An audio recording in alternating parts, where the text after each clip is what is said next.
my stomach. Good afternoon. Welcome back to Liquid Lunch on ThatChannel.com. Randy Thomas, Daniel Katz. Now we're joined by Nick Teehan. And that was the video, actually, you were just watching a few minutes ago up on the Ferris wheel. Yeah. Wow. There was a lot of blowing going on there. A lot of blowing in the wind. Yeah, we used one of those little cameras, right? And my friend forgot to put the cover over it, so the audio was like compromised just a little bit. But it was really fun having just an accordion player and a trumpet player and trying to make it into a video. We shot a few other ones around the X that day, but that was clearly the best one. You could see the CN Tower, everything, you know. No. We heard it. Yeah, no. I think the imperfect audio was cool. Yeah. Kind of like the video that we just heard you explain about the cell phone by that colleague of yours of past music, or what's her name? Saida Baba Taliba. Yeah, what a great idea, the cell phone effect. Totally. And here you're doing your thing here on the I thought it worked. I thought it worked because I think it added an element of danger to that video, which was kind of fun. Like, again, to be sitting up there on the Ferris wheel and the Ferris wheel, wasn't it? Yeah, it was the Ferris wheel. We did get talked to by some repertoire manager guy at the CNE pretty soon after that, and you know, he was like, "Send me everything you do, and you know, make sure you don't sell anything, and get the heck out of here." Oh, right. But it was fun, and you know, it was I think it was cool for everyone else on the Ferris wheel that day to notice. Did they really? They kind of what is going on? Yeah, and you know, just looking over, and some people were ignoring you because they somehow don't want a band on a Ferris wheel that day, and other people were enjoying it. And I like the little things. You know, you hear screams in the background that happen halfway, sort of in pitch at focal points of the song. If you really pay attention to it, it's just like, you know, when you give it into like a chaotic experiment like that, you'll get interesting sort of results. So I maybe mentioned to some of the audience, they don't even know what we're talking about, that you were on the Ferris wheel with your colleagues performing. The video that we just played. Some people probably came late, so I'm just saying that. Yeah. And that's just amazing. Just kind of improvised and just went out there. So let me get something straight. You woke up in the morning. You're eating your honeycombs. No, the rolled oats. Actually, it was rolled oats. You're right, rolled oats. Rolled oats. Yeah, some slivered almonds and you know, dried fruit. Nice. And then you just said, let's go to the CNE and get on the Ferris wheel. Pretty much, yeah. I planned it ahead about 2 days ahead of time, and the accordion player isn't someone I usually play with, but a friend of mine, so I spent an afternoon and taught her the song. You know. Cool. So.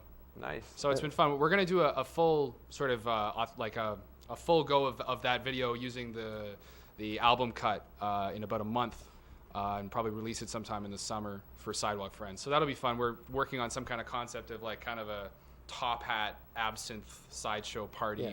And where would you do it at the circus maybe in Kensington? Well, I don't really know. I'm actually meeting with someone this week to discuss the logistics and locations and everything about that. But, well, personally, I love Cameron House.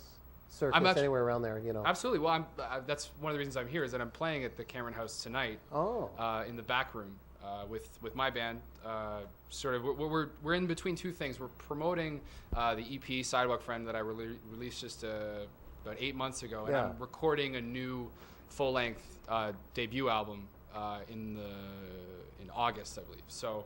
We're just trying to workshop new material and, you know, show off the polished old material and try and bring out some friends and everything. Yeah. So. Are you in the between at the end of the show, or do you know what time you're? It's. I'm jumping ahead. It's okay, but it's a backroom show. So there's bands up front. We're in the back room, which is kind of better for sort of the cabaret kind of vibe. Yeah, it's nice intimate atmosphere. We're all familiar with the Cameron House. Yeah, of course. Yeah, everyone loves the Cameron. And so I'm going on at 9:45, and then there's another band going on at 11, which is a bunch of friends of mine called Slapback Mountain. Yeah. They're like a sweaty surf rock kind of jam band. So they play really well put together pop music, kind of sort of reminds me of the Ventures or 1960s kind of guitar pop music. The later show. So, but we're gonna go on at 9:45 and play for about an hour. I've got ton of you said surf. It's basically surf music. The later show, yeah.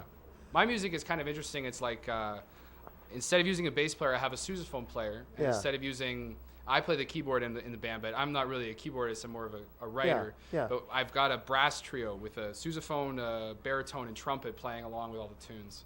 So it kind of, we were talking about Patrick Watson. Yeah, when you were practicing, I thought. There's something, not that you're emulating each other, but it reminded me of Patrick, Hey Rosetta, those guys. Sure, yeah. And you happen to know them. The records I've checked out and people that I've met, yeah. One of the guys in Hey Rosetta was a bar that I used to play at a lot. The manager there was a roommate with the guy, and we've hung out countless times, go to the beach, whatever, But they're on tour now. They've been on tour constantly for for a long time now. But the dude's originally from Newfoundland, most of them, I think. So it's a cool band though. It's a great group. So. Yeah, and the influence. I'm hogging it from you. I'm sorry. Not at all. Not at all. I'm enjoying the this. Influence. The influence. I remember on Jean Gumeshi on Q, not pumping him, but I remember that Hey Rosetta, or someone talking for Hey Rosetta, was saying that they try to not listen to too many other bands because they don't want to be over-influenced. They're doing their own thing. But you can't help but have a little bit of something sifting through. I have that, suppose. I know what you mean. And so, I think, or just from the universe out there, you're doing your own thing, what you feel, and the music comes to you when you're writing or whatever, and it may overlap a little bit with groups like Rosetta or the other bands in Canada. Sure. Yeah. Well, they're all models for success too. So you look at what they're doing and how they're presenting themselves, and you learn a little bit from them each. Like Hey Rosetta, I haven't checked them out too much. Patrick Watson, I have one of his albums.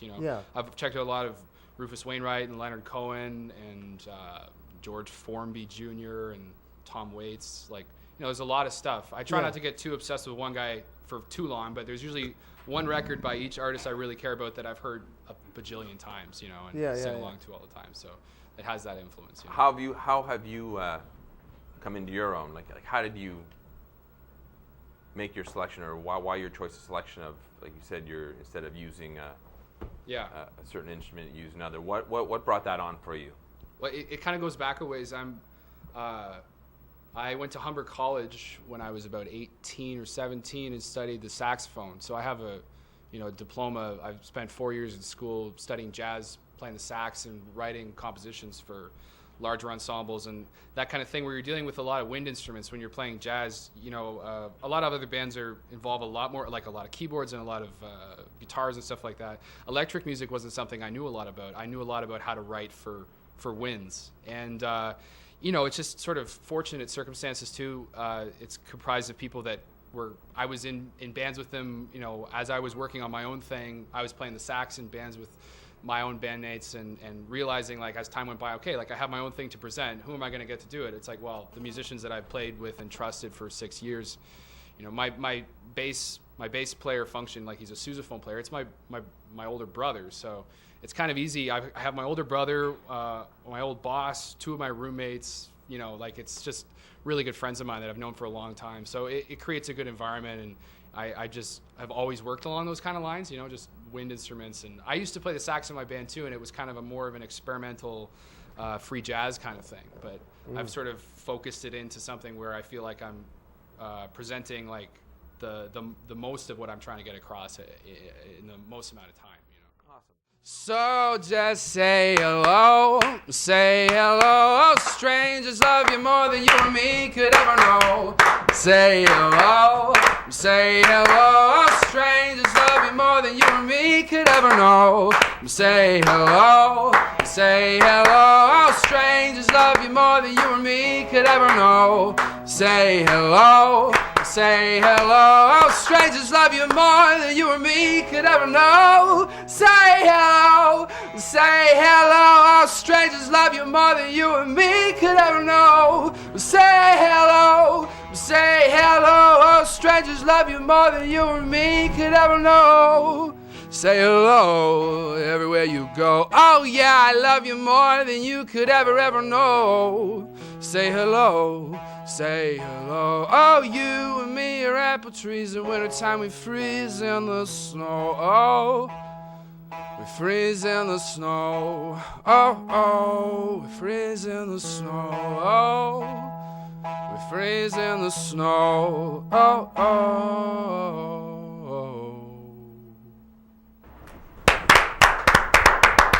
There's 300 people. Just imagine clapping right now. I can't help but think of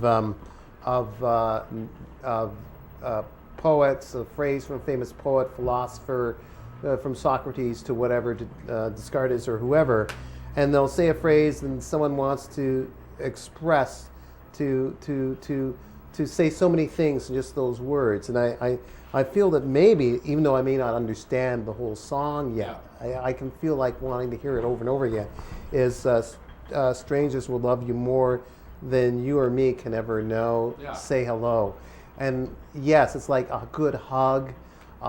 Say hello to that stranger when you go in the elevator. I mean, there's so many things, I guess, that I. It's up for interpretation. Yeah, it's up for interpretation. That's kind of cool. art. What does it mean to you? Yeah. Well, it's funny because I have a habit of writing. Sometimes I'll write a song that sounds really uplifting, but it comes from that one in particular. Comes from that feeling where you're being extremely introspective, and you're kind of caught up in yourself. You literally locked yourself in the room. You're thinking about like problems that you've had. You're thinking about like stuff that's in your past that you could move on from if you just.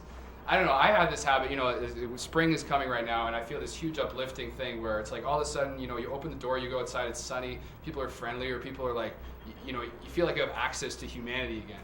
And sometimes when it's like, you've been like hunkered in your house for a couple of days, like maybe it's your day off, you watch TV for too long, you haven't made any contact with anyone, and you can get to be a pretty vicious downward spiral. And you go out and you like have an interaction with someone, like it's something simple, like you go to the butcher shop and the guy remembers your name or says hi or something like that, and it can change your whole day. It can change your life sometimes. And that's from the stranger too. That's exactly. The thing. But we're not stranger, perhaps. We're closer and we don't realize it. Maybe. Yeah, I mean, I never thought about it too much. Like when I first wrote it, it was Jesus loves you more than you and me could ever know. But that's from Mrs. Robinson, and that's that was the seed that grew the whole song, I think. Okay. And I thought that strangers are someone that I engage myself with a little more often than Jesus, so it seemed like an appropriate. But it's okay with painting artwork and various other artworks. People borrow styles or ideas from other people and make it their own. Embrace it, make it their own. I think that's a huge part of the creative process for me anyway, is like finding just, lyricism is something I focus on a lot. I mean, I write the songs, but I spend a lot of time in a literary world trying to conjure my music and what I'm going to do. So, there's just like, you'll hear a little turn of phrase or you'll think of something and then you have to try and impart it in your own way. So. And sometimes when you get together, they kind of give some little tweaking. Yeah, absolutely. Yeah, they're all really, really fabulous musicians. Yeah. So, they'll have ideas. Sure. When we do it as a band, it's a little bit different. There's like horn lines intermittent. It's a little bit like a, kind of a Burt Bacharach kind of thing where you hear that orchestral sound intermittent between verses and choruses and things like that. So it's kind of what we go for. Yeah, no. Are you trained in voice as well, or is that something that kind of came along with your I had music? A really good singing instruction when I was a teenager in the high school music program. I sang in a couple choirs. Oh yeah. And then it sort of came to this point where I was going to study music, and I was a good saxophone player and a good vocalist. And from what I learned from people that had become full-time musicians, there's a certain amount of skill and insight that you gain as an instrumentalist. As far as composition and charts and just kind of the meat of things that if you're a vocalist, it's more difficult to attach yourself to because you don't have a mechanical instrument. So I studied the sax with the intention of kind of getting into this kind of thing later. And I wasn't really writing songs when I was doing the sax, but the vocals, like it took me a while to get back up to the snuff I was at when I was maybe 17, 18 and I was singing probably 10 hours a week or something like that. But now I feel like I'm where I was then, but I'm a much better musician as well. So right. Excellent. I've never really taken like vocal lessons, but I've learned most of the things that you would get imparted if you took private lessons with somebody. No, like Humber was great for you. It's just another channel. It's just one channel. I mean, for me, it's kind of funny because I went to school trying to become like a really great like contemporary jazz saxophonist, and that's what they taught me how to do, and it's really difficult stuff, and I focused on it. I have a career as a saxophonist as well. I played it this last year. I played for the Much Music Awards. I played the Juno Awards, Massey Hall. I get hired to play the sax. Right. But when I'm doing like, I've taken all those skills and found a channel for it. Some people, they channel it in different directions, but I meet just as many people that have phenomenal creativity and insight that never went to school for music or for anything. I mean, I don't think it has. I don't see how you could compare yourself. You know what I'm saying? Yeah, gotcha. Like Absolutely. Any artist is valid if they put the work in or the focus or they have some reason to be doing it. Right. Music school helps because you kind of get a bit of terminology and understanding between people. It might be more difficult to impart things without the language that you learn in an academic setting. Right.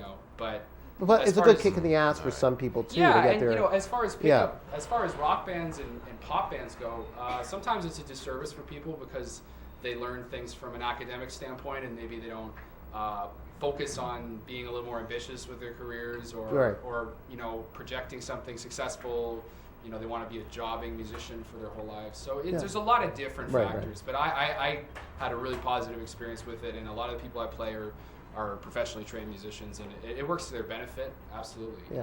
Okay. Is there time for another song? Yeah, we actually, let's talk about where you're playing tonight at the Cameron House. That's right. And you have any other gigs coming up, or where can they find more information about you? Yeah, of course you can find everything at myspace.com/Nick Teehan. That's Teehan. And I have presences on other websites, but the main place to go is MySpace, and you'll find everything you need there. This month I'm playing at the Cameron House tonight. Next Friday the 22nd, I'm playing at Bread and Circus in Kensington with Great place. Artist named Freeman Dre and the Kitchen Party. And when is that? Sorry, when is that? That's again? on the 22nd, Friday the 22nd.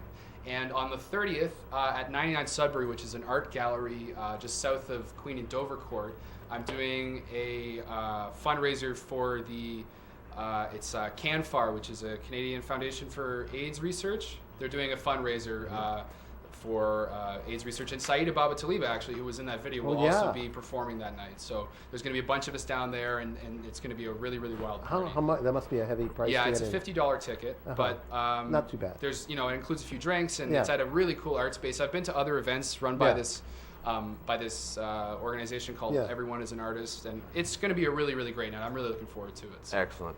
Well, Nick, thanks a lot. Absolutely. And you're going to take us out with a song, hopefully? Can you do that? Yeah, sure, absolutely. Take us out with a song, and it's going to be called what? This is the Mom Song. The Mom Song? This is a song I wrote on Mother's Day a couple years ago. I was too broke to buy a card. And my mother's a songwriter as well, and she's quite appreciative of what I do. And this was like my poverty-stricken cop-out, but it worked out quite well. And I just sing it every time I get in trouble. Excellent. We're going to go straight to break after Nick Teehan finishes a song called The Mom Song. Cool. On ThatChannel.com. Sitting cross-legged with our birthstones in our fingers, we both knew from the start that we had met before. As we whispered to the gods, murmured loudly from within, they hinted once, you were my daughter, we were maidens of the shield, or we marched through Beltane fire's noble horses of the field. But this time you're my mother, and this time I'm your son, so how much has changed? Everything's changed, I guess, and our old bones are deep underground. But once in a while we remember it all when we hear that familiar sound. And your back doesn't hurt, and I can see your smile with my rugged shy, and the wind on the leaves sounds like waves on the shore of the ocean. We were born there, we lived there, we died there, and we remember it all by that cardinal's call. Come dance with me, mother, I know you remember how. Promise me always we'll be together somehow. Come dance with me, mother, I know you remember how. Through all of these centuries, always I'll find you somehow.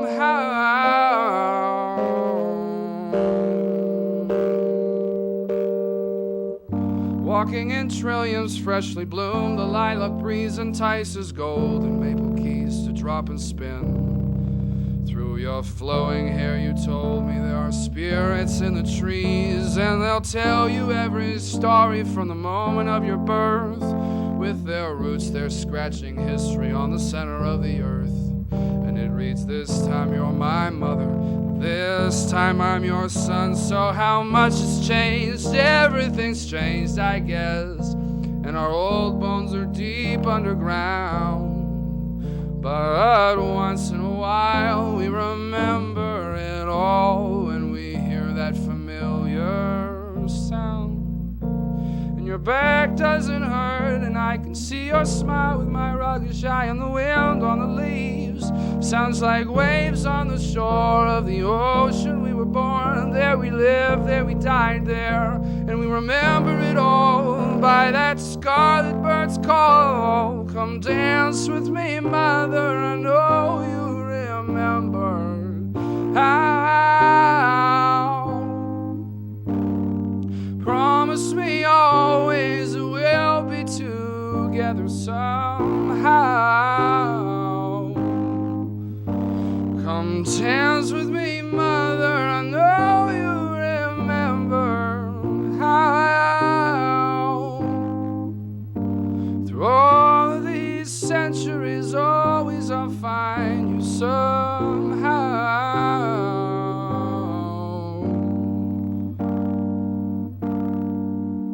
Sitting cross-legged with our birthstones in our fingers, we both knew from the start that we had met before.